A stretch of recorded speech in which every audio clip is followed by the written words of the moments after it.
deal with a couple of principles guiding beliefs of the Jehovah's Witness organization.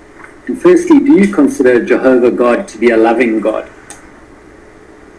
Absolutely. 1 John 4:8 says so.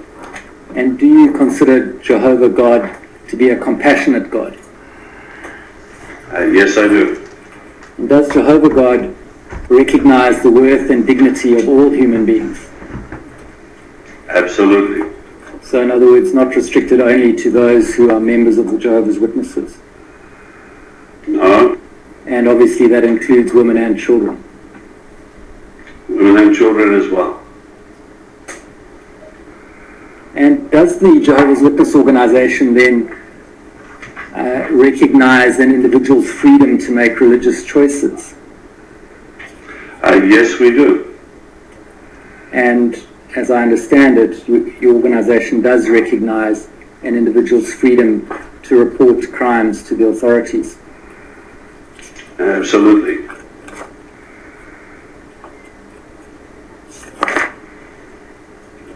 Now, as I understand it, people who no longer want to be known as one of Jehovah's Witnesses, but who have been, must then dissociate. Is that right? No, not necessarily. I meet many people in my travel that perhaps were Jehovah's Witnesses at one stage, but then have decided no longer to be active. Right. They haven't gone through a formal process. Well, I've chosen my words deliberately, Mr. Jackson. Okay. If someone no longer wants to be known as one of Jehovah's Witnesses, they must then dissociate. Yes. Is that right? Well, again, please, if they want to take the action of doing that, but of course they have total freedom if they don't want to apply to officially be removed as one of Jehovah's Witnesses. They can tell anyone they want that they're no longer a Jehovah's Witness. Well, I'll come back to that, but perhaps I can take you to tab 109, page 155. So this is the manual organized to do Jehovah's will.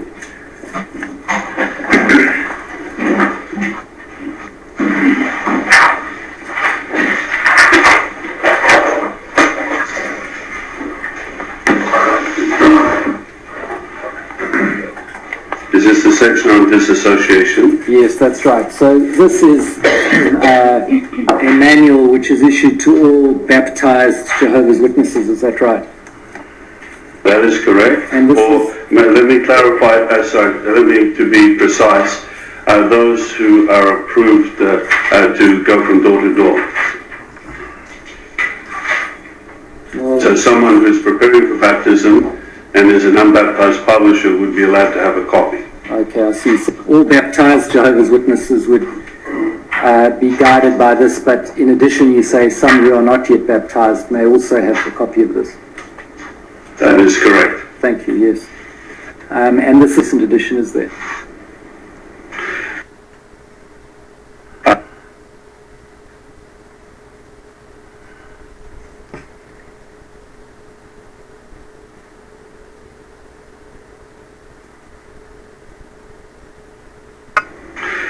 No, there isn't one available. Yes. All right, so affiliation applies to the action taken by a person who, although a baptized member of the congregation, deliberately repudiates his Christian standing, rejecting the congregation by his actions, or by stating that he no longer wants to be recognized as or known as one of Jehovah's Witnesses. So is it the case then that someone who no longer wants to be recognized? No, it doesn't say they must do anything. If you read on, you'll see there's a process. This gives the person the right to officially have an announcement made that they're no longer one of Jehovah's Witnesses. But as I already said, if they decide they don't want to exercise that right, they don't automatically come under this provision. People who don't exercise that right are then, in other words, they, as you described, inactive. They're still subject to the rules and discipline of the organization, aren't they? I would have to check on that because personally, that's not my field. But my understanding is if a person has made it known by their actions in the community over a period of years that they're not witnesses, we would only hold any reports in abeyance until they decided they wanted to return. Well, Mr. Jackson, I have to say that my understanding is if someone in that position is caught transgressing one of the rules, then they would still be subject to the disciplinary procedures, including possibly disfellowshipping. Is that not right? That is a possibility, but in all fairness to your question, I think there are circumstances that I couldn't make a definitive comment on that.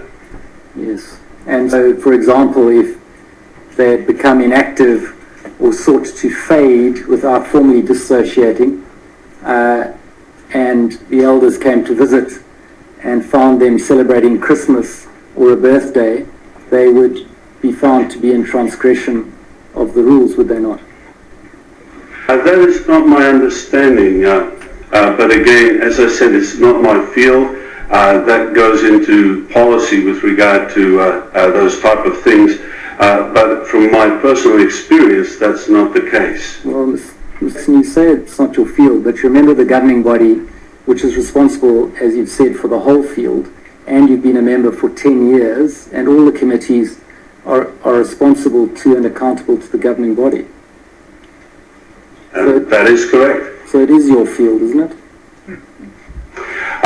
Only as far as approving the basic scriptural principles. So is there a scriptural principle that you have in mind you want to ask me about, or are you talking about policies and implementation of policies? So there is a difference there. And the policies are all subject to the scriptural principles, aren't they? Yes, and if you have a question on the scriptural principle, I'm very happy to try and explain it. And for that reason, the policies have to be approved by the governing body to ensure that they are in keeping with scriptural principles. That's correct, but approved by the governing body to ensure that they are in keeping with scriptural principles. That's correct, but the fact that the policies at times need to be changed shows that there is leeway there. And if it's not the case, as you seem to suggest might be a possibility, although you say you don't know, if it's not the case that someone who has not actively disassociated but merely sought to fade or become inactive is not governed by the rules, then where's the line drawn between those who are subject to the rules and those who aren't? That's a good question, and that's where judgment comes in. By judgment, I mean using a person's nous as to is someone still perceived as one of Jehovah's Witnesses in the community.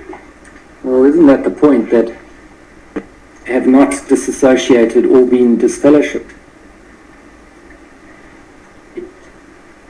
Have not disassociated or been disfellowshipped? Well, it has to do with what the person is telling other persons. Well, there's no middle road, is there? I mean, you're either a member and subject to the organisation, or you're not. Isn't that the case? Yes, but I thought you were asking me about disassociation. Well, I am indeed. So it's discipline and rules. If they acknowledge being one of Jehovah's Witnesses. And if they do the contrary, which is to say they're not one of Jehovah's Witnesses, the effect of that is disassociation. That's if they decide to go down that course. And if they don't actively disassociate, then they will be disfellowshipped as apostate. No, an apostate is someone who actively goes against what the Bible teaches. Well, if the elders come on the door to a former member to a member who's been inactive and sought to fade away, and says, "Well, are you still a Jehovah's Witness or not?" And the person says, "Well, no, I don't want to be a Jehovah's Witness," the consequence of that will be either disfellowshipping or disassociation, won't it? No, I don't agree with that, and not from what I've seen. Can I just say this hypothetical situation, which is probably a one that could happen, two elders call at the door of someone, they're not going to come out and say, hello, I'm celebrating Christmas. It presupposes that Jehovah's Witnesses have some sort of spy network to monitor these people, which we don't. But if that person says, look, I was baptized as one of Jehovah's Witnesses, but I'm no longer active, no doubt the elders will say, well, we would encourage you to return. Is there anything we can do to help you? Now, in that process of them returning, if they feel prompted to say that they have been living a lifestyle that is contrary to what Jehovah's Witnesses would live, then certainly we would handle that. Well, let's take that hypothesis where this household,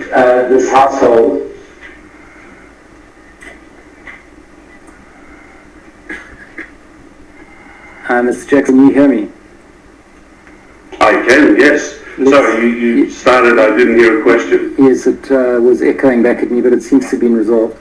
Mr. Jackson, let's take that hypothesis of the two elders visit the household of someone who's been inactive for some time and seek to explore whether that person will come back to the active fold and encourage them to do so, in the process of which, in visiting that household, they find that that person is, in the eyes of the Jehovah's Witness, living in sin.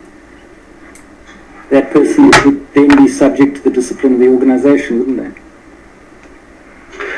In a case such as that, yes. And their only way to avoid that would be to disassociate. If they didn't want to go through the process, but might I mention in your hypothetical situation, the person has indicated that they want to come back, and many people in that situation do want to come back. No, Mr. Jackson, my hypothetical had nothing to do with anyone wanting to come back. My hypothetical is premised on the basis that someone wants to leave or not be involved, and I'm exploring the possibility which you put out there of them being able to just become inactive and not actually end up outside the organization or not end up disassociating. Do you understand? So I do. Sorry, I misunderstood the fact that you said that they'd indicated they wanted to come back. I'm sorry. So the point we've got to then is that, as I understand it, is that a person who's become inactive and wishes merely to remain inactive is still subject to the organization's rules and discipline, not so. He'd want to come back, but we don't run a police state where we go and try and force people to follow our beliefs. Well, leaving that to one side. To follow our beliefs. Well, leaving that to one side, the point is, if, for example, the elders visited and found the person to be living in sin in the eyes of the Jehovah's Witnesses, then the elders would, following the process and procedures, discipline that person under the rules of the organization, not so.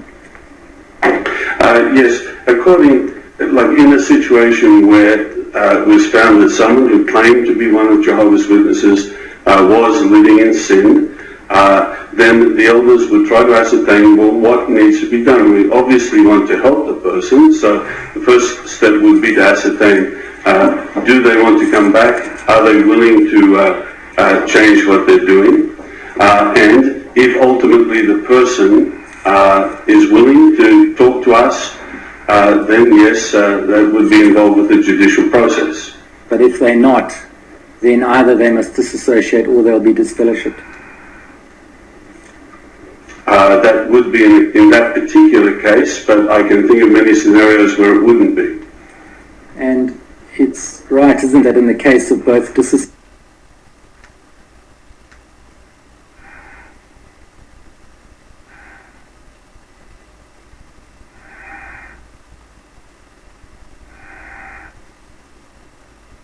association and disfellowshipping, the remaining members of the Jehovah's Witnesses cannot associate with the disassociated or disfellowshipped person. Yes, that's according to the Bible principle. On the one hand, and friends, family, and social network on the other. I thought I made it quite clear that I don't agree with that supposition. Well, You see, are we talking about a gross sin that's been committed, or someone who just wants supposition?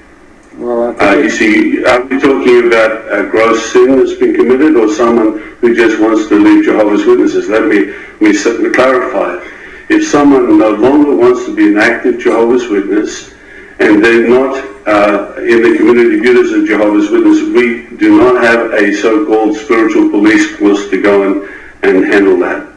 Mr. Jackson, the reality of the situation is that a person who's been baptized to Jehovah's Witnesses is thereafter either in the organization or out of it. Is that not right? I think perhaps you've got your facts a little wrong there. Well, I don't think that's correct, because you've accepted already, Mr. Jackson, that a person in the situation you've postulated of merely becoming inactive is still subject to the rules of the organization. Yes, but if I can mention, Mr. Stewart, your first proposition you put forward, other Jehovah's Witnesses not actively trying to change other people and so on, not associating with other Jehovah's Witnesses, not actively trying to change other people and so on. A person such as that is not going to be handled judicially, as far as I understand. Sorry, I have to disagree with you. Well, no, but Mr. Jackson, you're disagreeing on the example of what they do wrong, and that's not my point. My point is they may do nothing wrong, but they're still subject to the rules of the organization in the event that at some point they do something wrong. I will agree with that, but I don't agree with the sweeping statement they only have the two choices. Well, that was the point I was disagreeing with. Well, it's right then, isn't it? Because if they don't want to be subject to the discipline and rules of the organization, then they have to leave by actively dissociating. Isn't that the truth? That's if they definitely don't want to be, yes. But there are some that do not want to make that active move. Well, the result then is they're faced with the choice between the freedom from the organization on the one hand, and having to lose their family and friends and social network on the other. That's how you would like to put it, Mr. Stewart, but I thought I'm trying to say that there are those, some of whom I have heard of, that just fade away, and they're not actively Jehovah's Witnesses. And Mr. Jackson, you've put it that they have a choice to leave or not to leave.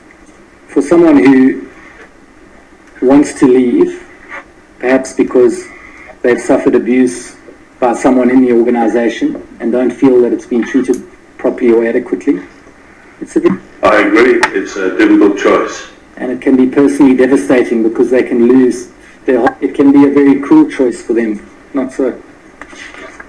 I agree, it's a difficult choice. And it can be personally devastating because they can lose their whole social network and their families.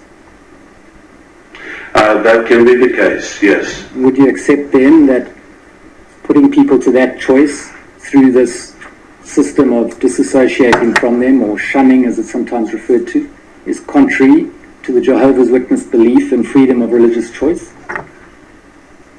No, I don't accept that. I think you're jumping to a conclusion there, but I understand that you have that opinion. Well, on what basis do you not accept that? Because right throughout the arrangement with Jehovah's Witnesses, people have to make choices based on their own free will. For example, to be baptized. If someone walks up to us and says, I want to get baptized, we're not going to allow them to be baptized. They have to, first of all, understand the arrangement of Christian living. That is a choice that they made. Now, we are not forcing them in any ways to remain so that they personally can make that commitment. So that is a choice that they made. Now, we are not forcing them in any ways to remain in our organization.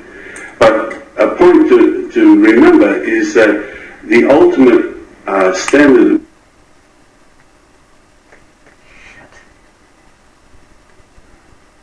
we believe in is the Bible, and we feel it's good for people to live by the Bible. The fact that many who have been disfellowshipped return of their own free will is an indication that they likewise still believe that it's a good lifestyle.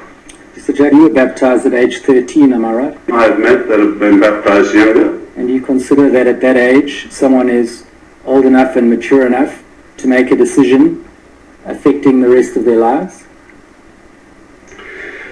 Yes, I do in some cases. Obviously, there are some children that wouldn't be able to make that decision.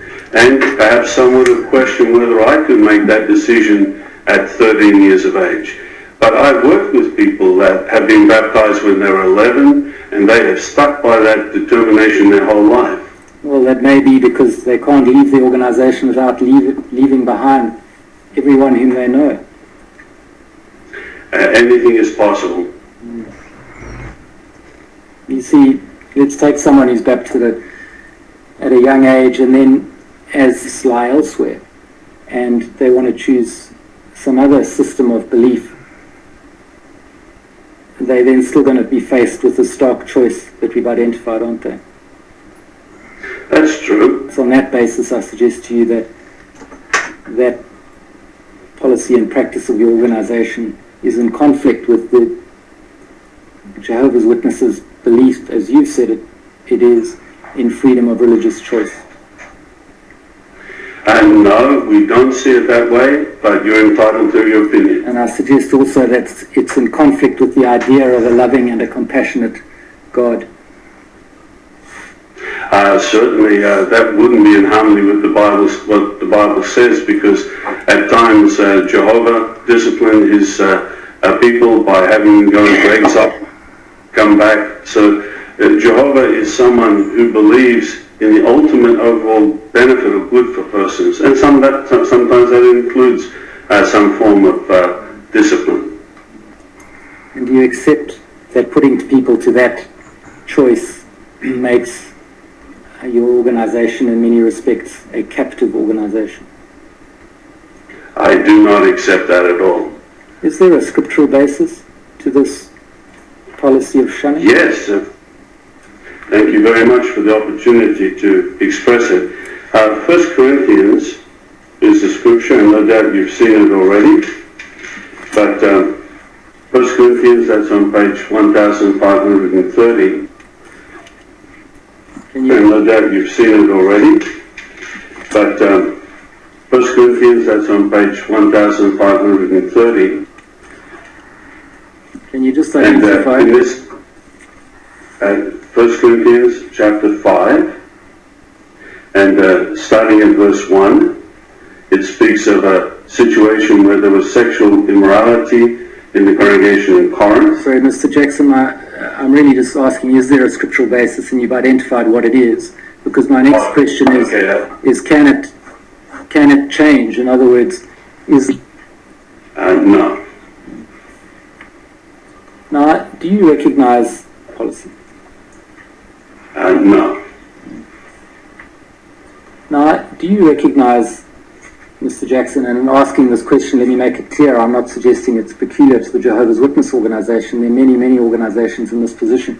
But do you accept that the Jehovah's Witness organization has a problem with child abuse amongst its members? I accept that child abuse is a problem right throughout the community. Presented, I withdraw that. Do you accept that the manner in which your organization has dealt with allegations of child sexual abuse has also presented problems? There have been changes in policies over the last 20 or 30 years where we've tried to address some of those problem areas, and by the fact that we've changed the policy would indicate that the original policies weren't perfect. And you accept, of course, that your organization, including people in positions of responsibility like elders, are not immune from the problem of child sexual abuse? That appears to be the case. And do you accept, Mr. Jackson, that many of the efforts that are being made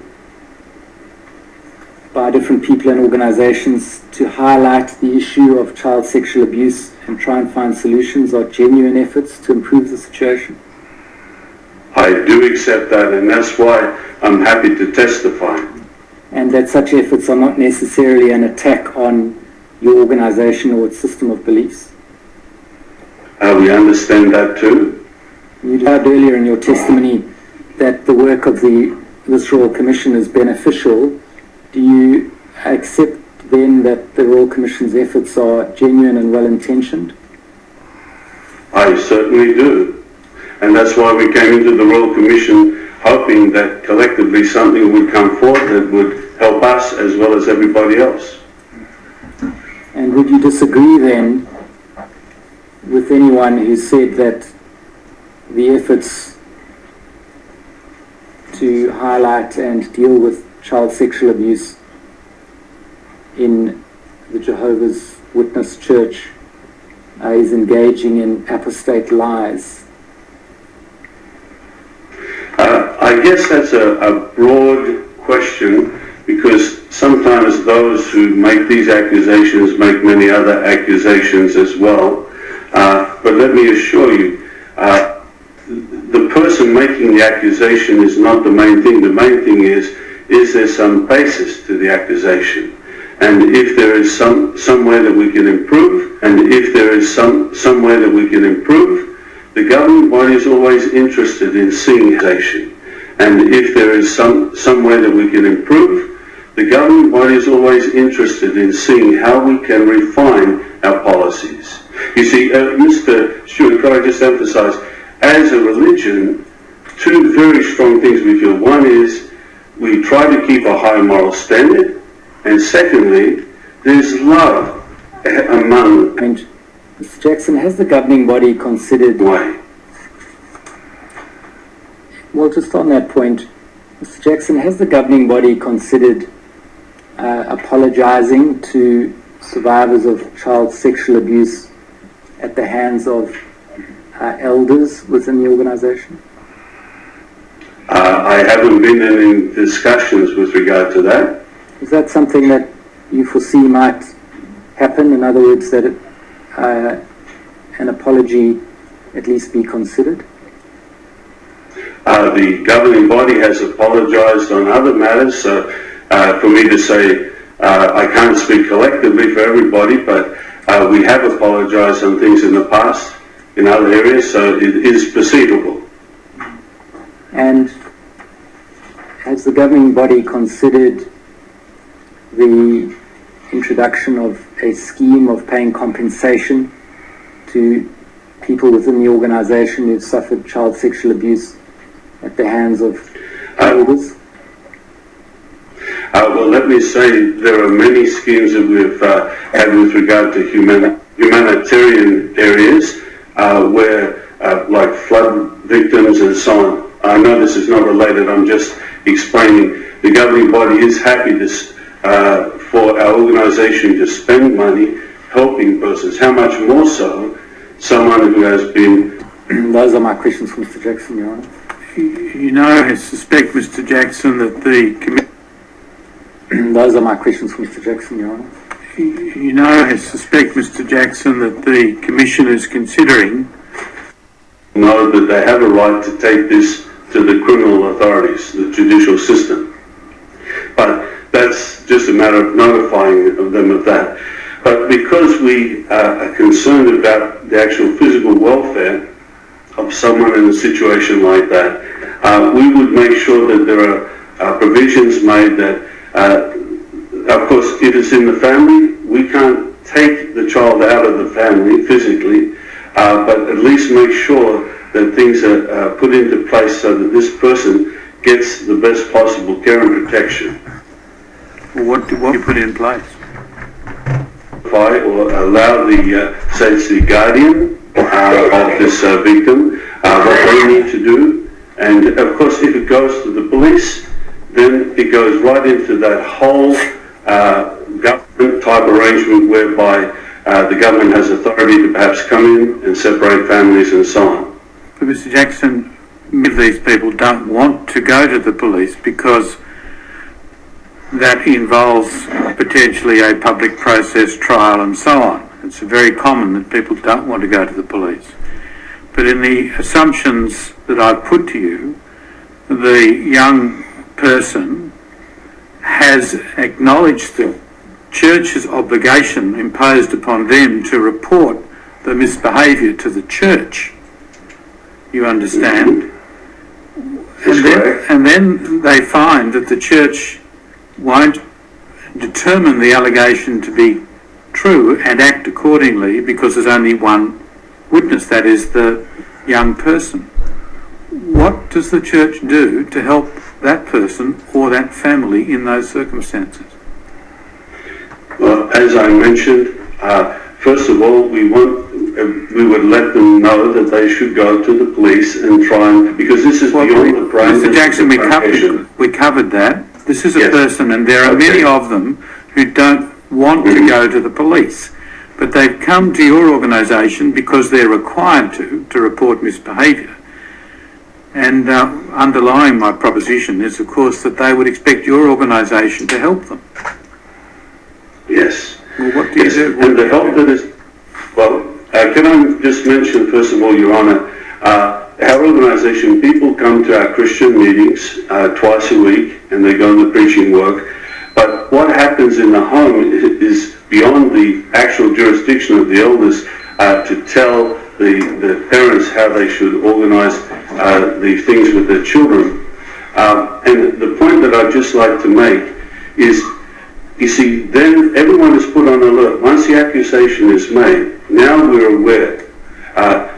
Could it be that the father, in an improper situation, another time is seen by the mother, and then she brings this forward? Then we have two witnesses. Yeah, but I'm putting to you the proposition that you have one witness who you absolutely believe. Yes. What do you do? Well, for the ultimate protection of that child, I could, if they feel that child and other children are in danger, I would hope that the conscience of the elders would notify the police if the parent is not willing to do that. So you would hope that the elders would act in that way. Is there any instruction? Is there any instruction that they are to act in that way? Your Honour, this is not my field. I can't tell you all the sections where we've said that. That is my understanding. But if that instruction isn't given, that's perhaps something that we need to look at. And if the girl says, no, I don't want the matter to go to the police, I don't want the prospect of a criminal trial, but please can the church help me, what do you do? So then scriptural help would be given, but not go in and take a child away from parents. What do you mean by scriptural? So spiritual. What's the scriptural help? What would that be? So, well, perhaps one of the scriptural things that we could show is, the God's Love book that was referred to in this commission. I don't think you had the last couple of pages of that book for me to refer to. But there's a footnote there that talks about legal and judicial, secular action with regard to other witnesses. And there's a very clear footnote that says there, if someone does something like rape or a serious crime, this is definitely they should not stop a witness from reporting it to the authorities. So we would try to spiritually help them to become aware of their rights and the need, because maybe it's their decision, but if this affects other children, neighbours, and so on, surely they need to think a little beyond just the one person. Then the scriptural help that we would give is similar to other situations where people have experienced horrific tragedies in their lives, and their hope and trust in the Bible will give them some comfort.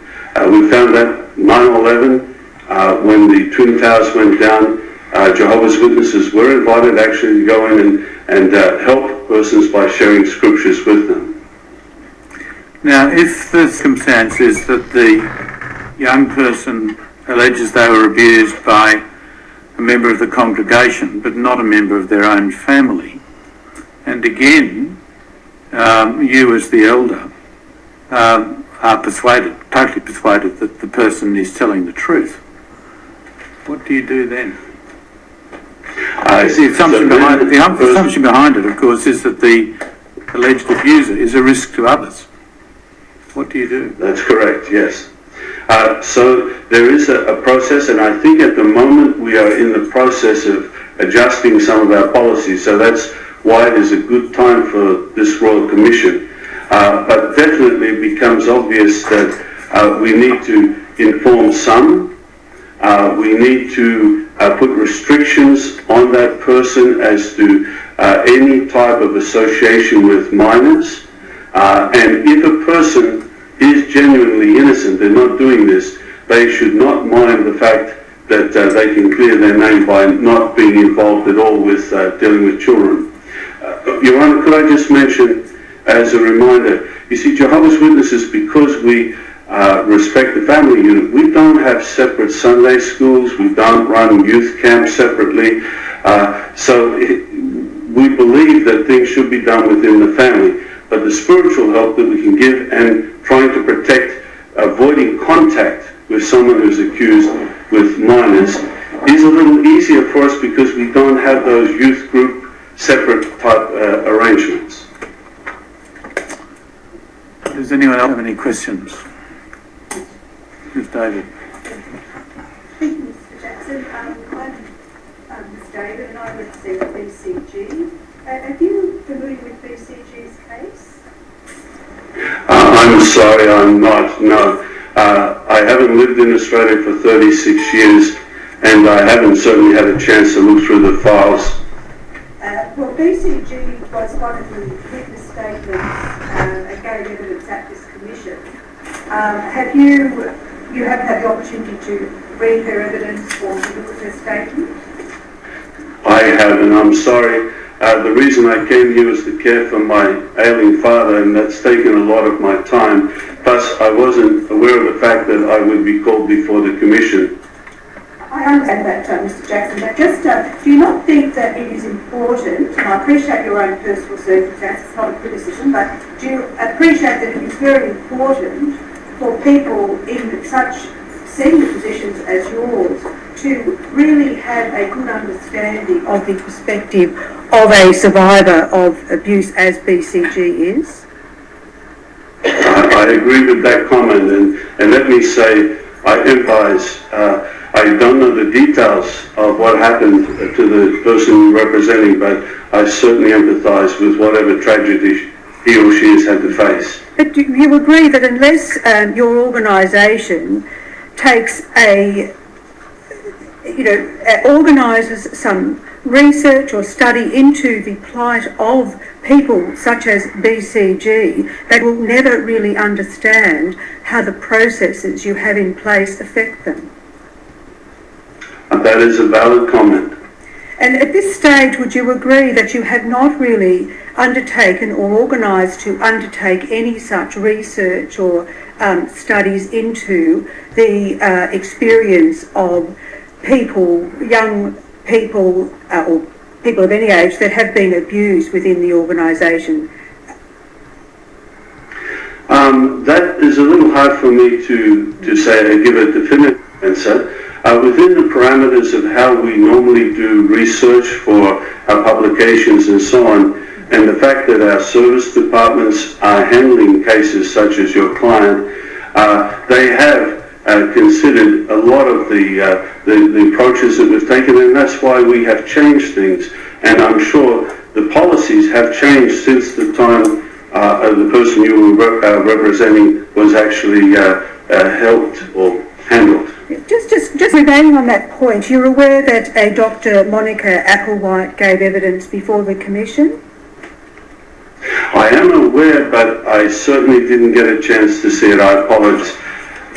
Are you aware that she was provided with some documentation or some witness statements from the Jehovah's Witness elders, but she was not provided with any witness statements from the survivors of abuse, that have been provided during the course of this proceedings?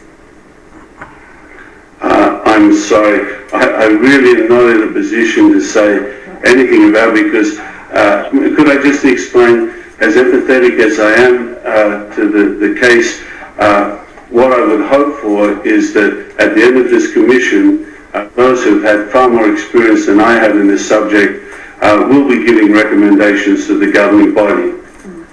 I appreciate that, and certainly I certainly noted what you have said in the evidence today. I just want to make the point that can you understand how people like BCG, who have had nothing but just really very traumatic experiences, feel very concerned when they feel that their voices are not being listened to at all by the senior members of your organisation? I'd be very disappointed if that's the case, and certainly I would hate for that impression to be given to the person you're representing. Well, and so in your efforts to ensure that in the future the processes will be reviewed to ensure that the perspective of the abused person is given proper heed, do you think it would be a good idea for your organisation to actually conduct some sort of research? I think the more information we can get, the better, because all of us are trying to deal with a very horrific problem, and any amount of information we can get would be beneficial. I just want to make the point here, it is a very horrific problem, but the problems that that BCG and others like her have experienced are compounded by their experience by having to go through the processes within your own congregation. So what I'm saying, it's a universal problem, but there are specific issues that clearly just relate to how the Jehovah's Witnesses have been dealing with it. So I guess what I'm suggesting, how important it is that it be a review that have specific regard to your processes. I take your point as a valid point. Just want to come to, on the issue of BCG, I know you're not aware of her case, but I will just very briefly give an overview, having regard to trying not to take too much time. But she made a complaint. It was ultimately, initially there was, because of the one witness rule, it was not accepted. Ultimately, on an appeal and with a confession, there was an acceptance of her complaint. She essentially did not make a full complaint to the authorities until after she left the congregation, I think approximately 15 years later. But in the interim, when the abuse was by her father, in the interim, approximately 7 years after she was initially abused, she learned that her father, BCH, had been reinstated back into the church. That's a very short history, but upon that event, she wrote an impassioned 5-page letter to the head office in Australia about her position and sought help. What she also sought was an assurance that the matter would be handled. She was leaving it absolutely. Her issue was entirely, this is a devout young Jehovah's Witness woman, she was leaving in the care of the Jehovah's Witness church to do something. And she wrote a letter. She said, "Now I can only leave the matter in your hands and pray Jehovah directs the outcome, whatever it may be." But she implored head office Bethel not to ignore the letter and to do something about the terrible situation. She explained about her suicide attempt. She explained the devastation to her and to her sisters who were also abused. What was sent back to her was a letter, and if it could look at please at Tender Bundle 30.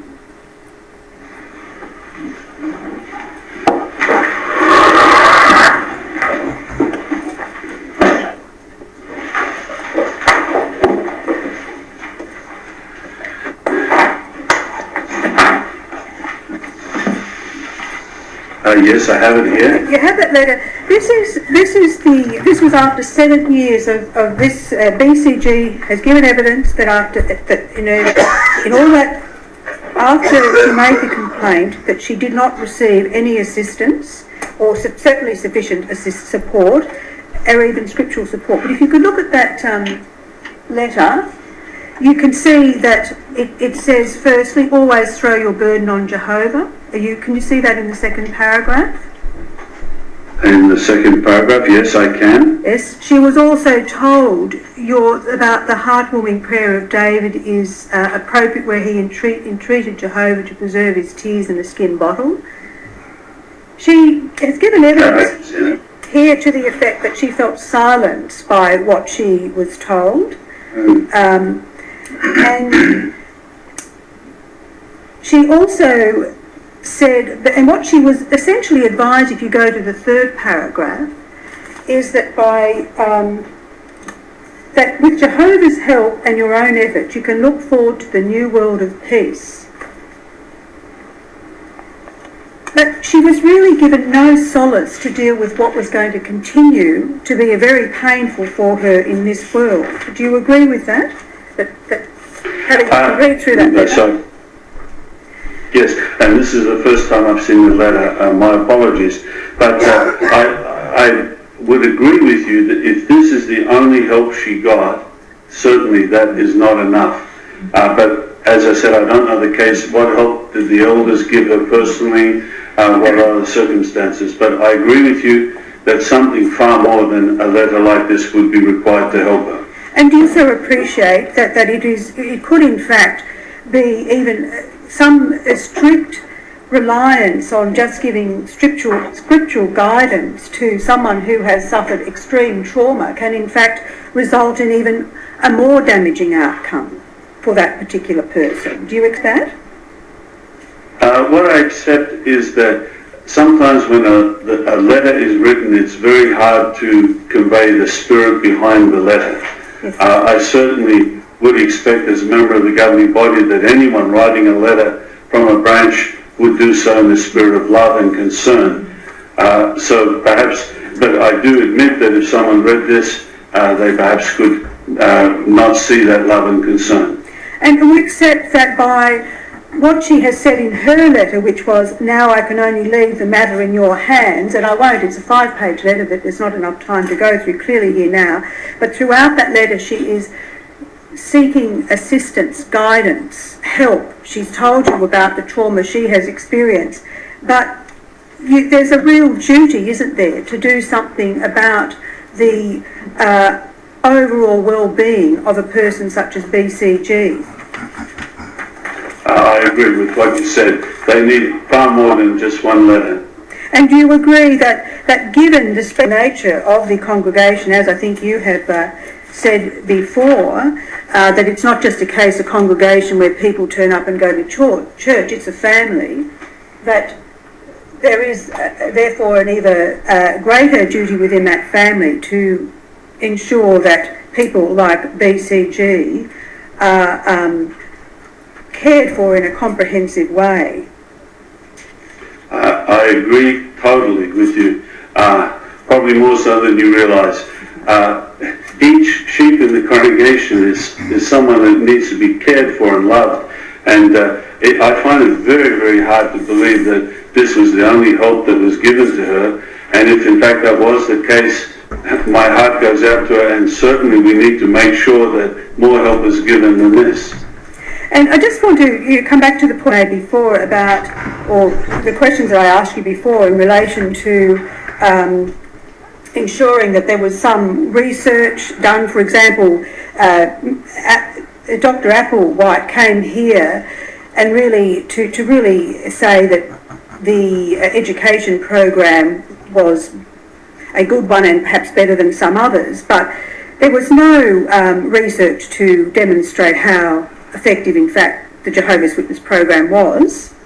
And again, I apologise for the length of my question, but I'm trying to get to a point, which is that it is really disheartening for the survivors that evidence from people such as Dr. Applewhite, without any reference whatsoever to the victim's experience, suggests to them that the reason for engaging experts is to, in fact, rather, if I can say,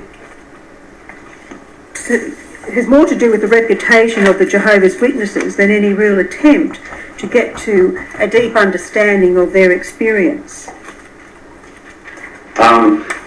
I certainly hope that is not the case, and that certainly was not the intent of it. So please be assured that we are interested in individuals such as the client that you're representing. I just want to go back and to... Please, sorry? And may I take this opportunity, I don't know your client, but please could you convey an expression of my love and concern and reassure her that obviously she's had an opportunity to speak about how she feels, and hopefully this will help the policies and procedures to improve.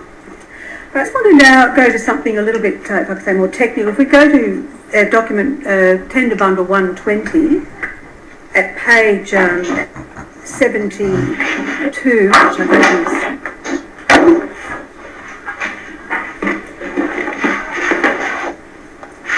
page 72. I just want to ask you, it refers there to the testimony of youths as being under paragraph 37, where we're looking at evidence established wrongdoing, and just how the Jehovah's Witness would view the testimony of youth. I note that it says there, the testimony of youths may be considered, it is up to the elders to determine whether the testimony has the ring of truth. Just in relation to that, firstly, how would you define a youth? Are you able to do this? As someone still in a family arrangement under the legal age. But perhaps in this context, I'm sure it means probably someone younger. So, is there some doubt about the testimony of youth, that you wouldn't accept that it would carry less weight perhaps than the testimony of an adult? I'm just trying to understand what the basis for that is. Pardon? Thank you very much for asking the question. It's a very good question. May I just mention, this is in the context of general disputes or things that may be handled. Could I give you an example that is not related to the Commission? It could be, say for example, a mother and a father decide to separate, there's a divorce, and now the children, maybe the mother has primed the children to say certain things about the father in order to get custody of the child. Now, of course, Jehovah's Witnesses are not involved with deciding if parents, how they do divorces and so on. But you see, in a case like that, in the testimony of a child, you'd have to take in consideration in that situation whether or not they were influenced by one of the parents or otherwise. It's just only a caution to make sure that the evidence is credible. But may I stress, this is a general principle across all the type of things that we're handling. Can I just understand? I'm not quite sure I'm understanding. The type of things that we're handling. Can I just understand? I'm not quite sure I'm understanding. Wouldn't it be the case that you would have to consider the evidence of anyone to determine whether it had the ring of truth, whether they were a youth, child, or adult? What's the difference? That is true, Your Honour. Well, that is true. To start, could I just say, with regard to sexual abuse, we've already made the statement that the child would be believed. But in these general principles that I tried to highlight with regard to a divorce or some other things, perhaps a child who is dependent upon a parent may be influenced in some way by them. So, this is here to mark out the risk that someone's evidence might be influenced by another person, including an adult. That's correct, Your Honour, yes. And it's only a reminder. It's in no way designed to say that children cannot give evidence.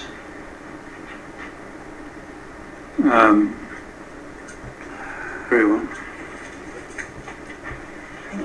Just in relation to, given that you've categorised the testimony of youth, is there any other, the testimony of children, is there, the testimony of children is not mentioned at all there, so I'm just concerned as to whether the testimony of children would have even lesser weight because of the age of a child and perhaps their vulnerability to influence.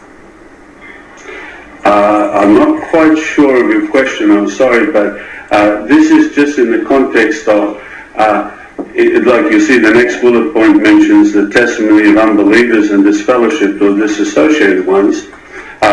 It says may also be considered. So again, if someone has disassociated themselves, perhaps they have a grudge against someone in the organisation, but this person is credible in giving a witness, they could give a testimony. So it's just giving some general guidelines, common sense, nous type things to those that are handling these cases, but in no way is it designed to stop these ones. I was going to ask you about this bullet point, but you took us to it. It separates out the testimony of unbelievers and disfellowshipped or disassociated ones. It says that it may be considered, but it must be weighed carefully. It suggests to an outsider that what the document is doing is expressing a need for extra caution when it's the evidence of an unbeliever as opposed to a believer that's being considered. Is that a correct reading of the document? The reading of the document is saying someone who doesn't agree with or feel the same way we do about the scriptures, perhaps may take a different viewpoint on certain things. For example, the matter of lying. You see, Jehovah's Witnesses endeavour to be truthful and present facts in a truthful manner. Someone who is not a witness may have no difficulties at all about telling a lie. I'm not saying, Your Honour, that no Jehovah's Witnesses are perfect, but that's just a reminder there that these ones perhaps could make a false statement. So my assumption is correct that the document is saying be more careful with the evidence of unbelievers than you would be with the evidence of believers. Is that right? That what it says? Yes, Your Honour. Sorry, just to be clear on the issue of the testimony of a child.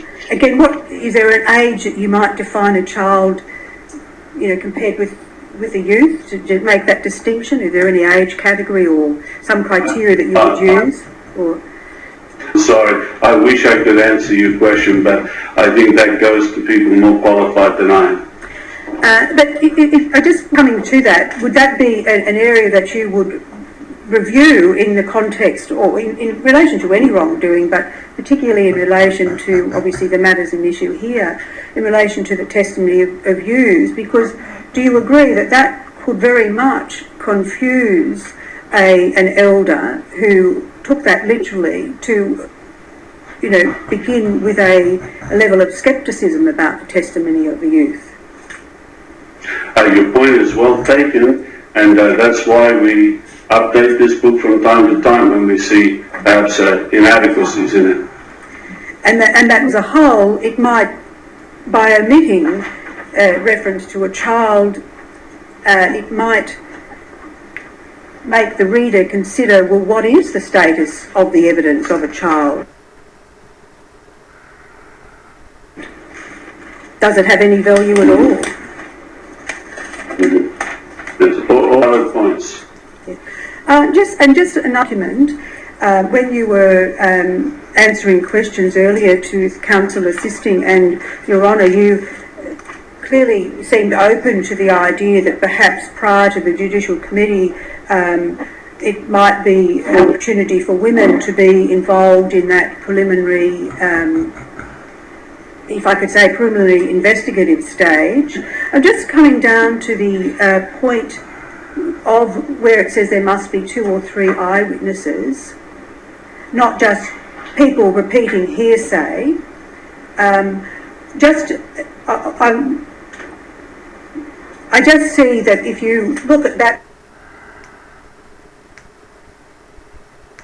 point there, that there must be 2 or 3 eyewitnesses, not just people repeating hearsay, that you would really have to, for example, a couple of female sisters, that wouldn't then just take on the character of a hearsay evidence.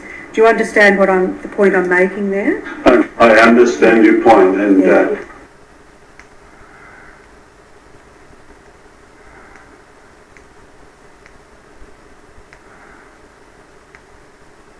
a hearsay evidence. Do you understand the point I'm making there? I understand your point, and yes. I just guess what I'm saying is that when you look at policies, do you agree that it would be worthy of ensuring that did not perhaps confuse an elder attempting to interpret this policy, that in fact it would diminish the value of involving women at that point?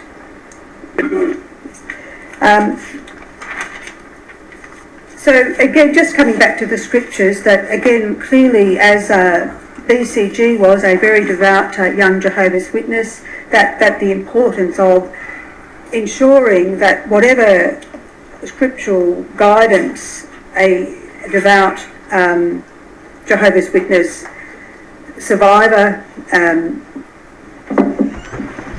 is given, that it is, it just can't come from a one-size-fits-all scriptural package. Do you agree? I agree totally. I do agree totally. That it must be tempered with, by having real experts consider how a young person like BCG might internalise certain scriptures in a way that is ultimately quite destructive. Yes, I agree. Thank you. Thank you. Does anyone else have any questions? No? Mr. Bannon, no? No. Mr. Stewart, do you have any questions? No, I don't, Your Honour. Yes, very well. Well, that completes your evidence, sir. Thank you very much for your time today. You're now formally excused from your summons. Thank you. Mr. Stewart, right? Yes, Your Honour. 2 things. One, in relation to the directions, those were made a week ago on the basis of 4 weeks for submissions and 4 weeks thereafter. Given that we've had this evidence today a week later, and that No. Dr. Applewhite's report is still to come, No. I was going to ask whether we can have it. No, we'll leave the directions in place. It's important, like it is with all matters, that we ensure that we dispose of them as efficiently as possible. I'm not prepared today, by reason of the fact that we have this further evidence, to vary the directions. If, however, there are circumstances that emerge down the track, then I won't be so hard as to say there can never be an application, but not today. As Your Honour pleases. Very well. And then the only remaining issue, in the intervening week, a further document has come to light, which really just sits in the sequence of correspondence to bodies, or relating to correspondence to all bodies of elders, and I'd like to have leave to tender it. Well, Should I mark it separately? It should be marked separately on these. I'll mark it Exhibit 2834. So what it is it's a letter dated 10 October 2002 from Watchtower Bible and Tract Society of Australia to all bodies of elders in Australia. Yes. And that's all that I have, Your Honour. There's nothing further, I'll adjourn. All stand.